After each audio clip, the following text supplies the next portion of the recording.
I didn't like Silent Hill then. I don't like Silent Hill now. I had a very different experience than you. It just leaves you with a awful feeling, I think. I really liked it. I know the reason you made me watch this movie is because there's a new one coming out. I'm not happy about either one. You don't like it? When did this movie come out? 2006. Okay, and I think you made me watch it in the theater in 2006. And I didn't like Silent Hill then. I don't like Silent Hill now. I'm not excited about having to watch the next one. Now, is this because you were such a fan of the video game? I think I watched you play the video game a little. I think I got scared watching you play the video game. Wasn't the video game like you're trying to find clues and opening drawers and stuff? There was some of that, but some of that was Resident Evil too. So or Biodome? that was a Pauly Shore movie. Biohazard. Biohazard. You're just going through all kind of the scary games that I played. Yeah. To kind of say what we're going to do here. This was based on a video game. And the movie's very divisive because of changes they made to the video from the video game, but we're only going to talk about the movie. Like, we're not going to discuss the different, because there are differences, but we're just going to focus on the movie because one, you didn't play the game. I did, but we're just going to focus on the movie. Okay. Can I ask a question? Yeah. Was the police officer lady in the movie in all leather outfit? She was in the game. I think she was. Okay. Just for my sanity to know why this police officer is in full tight leather uniform. Oh, well, she was riding a motorcycle though. Oh. I think, yeah. They wear leather? Yeah, because it's protective. Oh. Okay. One question answered. I asked you, did Clive Barker make this movie? There's definitely parts of the movie that are very Hellraiser to me. Oh. I thought you were going to say there were parts of the movie that was dark. The whole thing is dark and gloomy and dirty and cringy and evil and sacrilegious. And, you heard it here, folks. This is exactly why you watch the movie. I like a good possession movie. But this one, it's like a cult kind of thing. I know we can't get into a lot. I know we're going to talk about spoilers, but no. I hate this movie. I had a very different experience than you. Yeah, because you like the scary monsters and the eeriness. You call out Clive Barker and Hellraiser. You're not a fan of those so far. I'm going to put it that way. And I'm a big fan of those. So that doesn't bother me. Plus, I said I played the game, so I came into it wanting to see the movie, and they made some changes that divided a lot of people, but they didn't bug me. And I think the reason was because it feels like a Silent Hill movie, because it's gloomy, it's dark.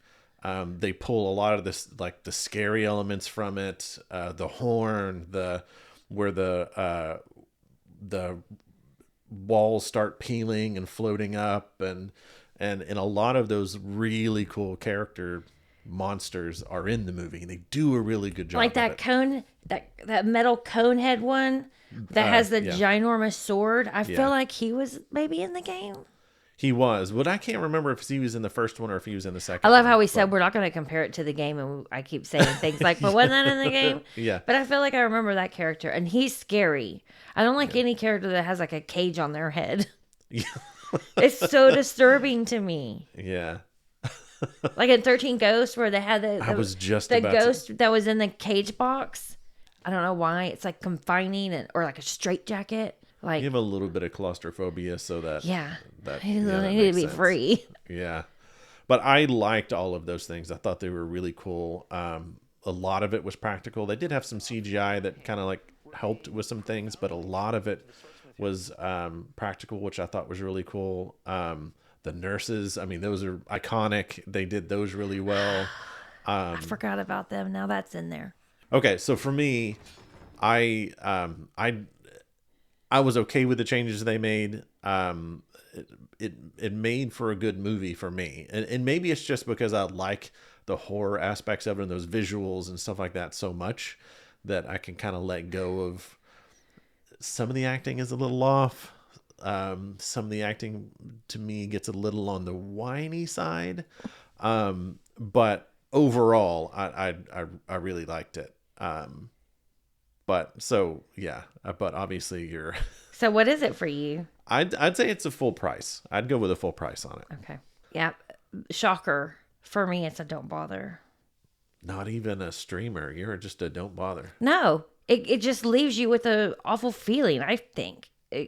Was it scary? Yes, but it's disturbing. And so things that I find disturbing that I just would rather not watch. Yeah, I get that because I mean, there's a lot in it that it goes hard.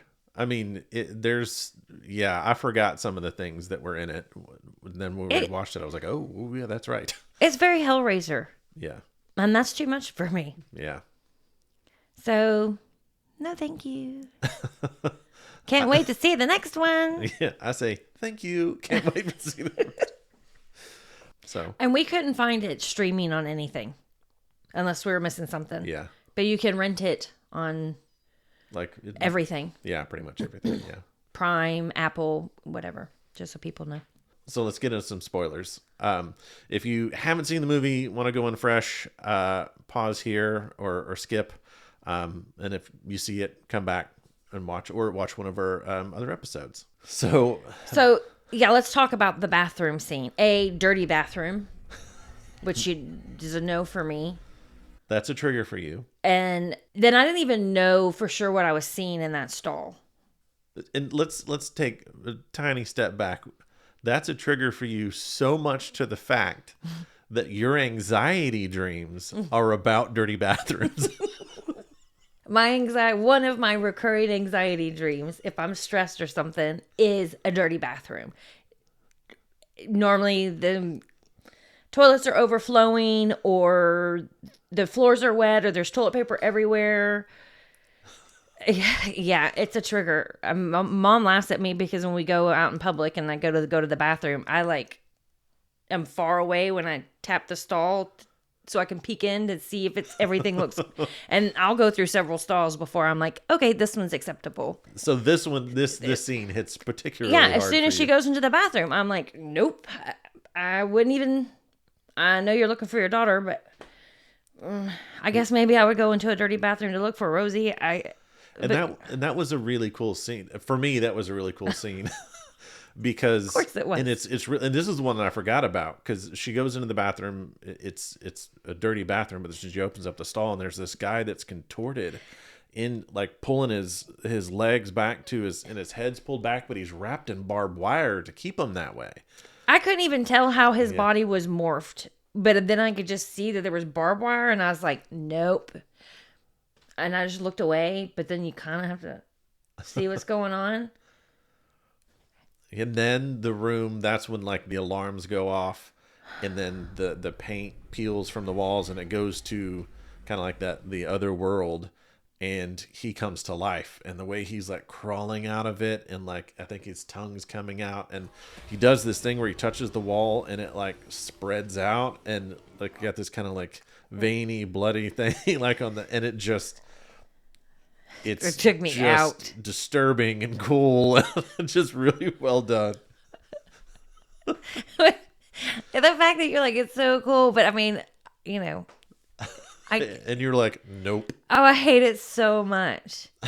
And like the town is just depressing all the time. You think it's a on fire mine town that like caught on fire. That's not what it is. But it's just so ugh. And then the alarms go off and it gets even worse. And I'm like, I was already living in hell in that town, and now it's like actual hell. And then like he said, you got that cone guy. His pyramid head, by the way. I mean, because I know they get on an elevator at some point or something, and that sword comes through, or he starts banging on the wall. That scared the heck out of me. I didn't even remember this, but evidently I texted you, and there's cockroaches. But now I'm Yeah. like, don't even want you to explain them because I've forgotten about them and I don't really know if I want to know about them. Yeah, those are really cool. Like, cause they look like those hissing cockroaches, like the bigger, like kind of shelled ones. But one of them like flips over and it has like a weird, like little human kind of esque face with eyes and a mouth and stuff on it. Yeah, I know they're just kind of cool. No, not cool. No. And like the end, That you see somebody's skin just melting off because they get caught on fire. Like that's so demonic. the end go like so when I say it goes hard, it goes hard. Like it one right before that, I think where it kind of kicks off is Pyramid Head grabs the lady, grabs her, and just pulls her skin off, like of her whole body, and you see like blood like sling everywhere, and he throws her skin up against the door, and yeah, but it and why I say it's got some kind of disturbing things that it touches on. The scene with the guy in the Kind of. bathroom, he's in there because like basically the villain, like the girl that is causing all of it, he had done things to. Oh, see, I already forgot about that. Yeah. I'm. Ugh. They tell you what happens. They kind of briefly touch on it, but just because you know everything, like it's disturbing. Yeah, now I remember because I remember looking at you being all mad, like this too. Yeah. This doesn't have enough in it. But she's it's kind of like her rage that's doing all of this. There's a lot that goes into it. We don't want like explain the whole thing, but at the end it's good though in a way because she gets her revenge, and that's kind of what it's about. But she gets her revenge in just like a horrific like. I mean, I'm all about her getting her revenge. That I get, but not with barbed wires coming out of hell. I'm gonna just keep saying hell Yeah. because it's like it's fiery pit, and then the barbed wires are getting everybody and ripping into them, and like ugh, and it kills everybody in the town. Which okay, that's fine, but the mom finds her daughter, who's the spitting image of the girl that did all the damage. Basically what happened when that girl created this evil world, everything good in that girl split, and so this girl was the good part of her, And made a new baby. basically. So the mom and the daughter get out of this nasty town, and you're like, yay. No. She drives out of the town, and then her real world is still gray and gloomy and depressing. And she goes home, and there's her husband who's been looking for him and trying to save him. And he's in the house, and they're in the house, but they're not in the same house. They're not in the same dimension. So, No. scary movie, dark, depressing, and not even a single hope of a bow at the end. That I will say I wasn't a big fan of that, just because like after all of that, and they help this evil being basically or whatever, kind of get her revenge, and then she jumps into the little girl and doesn't let the mom out, and they're still in this outer world or whatever it is, and I'm like, well, geez, talk about a backstab. Yeah. Like I said, I already kind of forgotten some of that middle stuff because I was just like, I don't know. I was La La Land in my head trying to just be like, I'm watching it. I'll be able to talk about it, but I'm not paying attention. I just hope because I know they did a second one, which I don't think I watched the second one. I don't think you have. I've seen it. I don't remember it. But then now there's a third one coming out to the theater. which is Return to Silent Hill. But you don't think I have to watch the second one? I don't think so. I hope not. I'll look. If so, well, don't worry. We'll get you to watch it. I had such a good streak there of little movies I was enjoying, and now it's back to the real horror of. I think the whole reason you got me to do this with you is so you could laugh. No, I'm not laughing at you. I'm laughing with you. I'm not laughing. Although it is kind of funny. Well, if we want to laugh, do we want to, before we go, read some of the text that you had sent? So what Amy does, especially when we're watching a movie outside, which we watched this one outside, she'll just send a quick text, like a voice text to me on things she wants to remember to talk about. And so I'm just going to read. They're just real short little things that I think will remind me of something like a scene I wanted to bring up or something.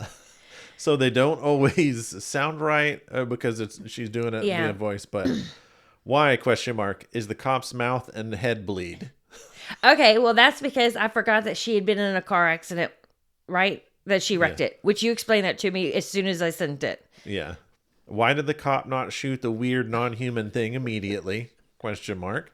Alarms go off and the place gets even nastier. The barbed wire people come alive and crawl. No. I don't understand she's in hell, but the husband's not in hell. Oh my God, they're giant cockroaches. Daylight savings, best time to burgle the archives. Coanne had ripped her skin off. No. Because of the horror movies you showed me, we will never have a crucifix in our house. That's true. That's true. Mother of God in the eyes of the child, quote from The Crow. I think that is a quote from The Crow. And they said it a bunch in this movie. Yeah. Now I see why I hated this in the theater and I never watched it again. The ending is falling on Hellraiser. And then Nobo, F this movie. Yep, I stand by my text. Nobo. Nobo. So yeah, you didn't enjoy it. I enjoyed it. So did you find this movie too dark and gloomy too? Or did you like it like William? Let us know in the comments. Thanks for joining us today. And remember, around here, the fear is family. Thanks for watching this episode. If you enjoyed it, hit like and subscribe. And tune in next time to The Fear Review, where the fear is family.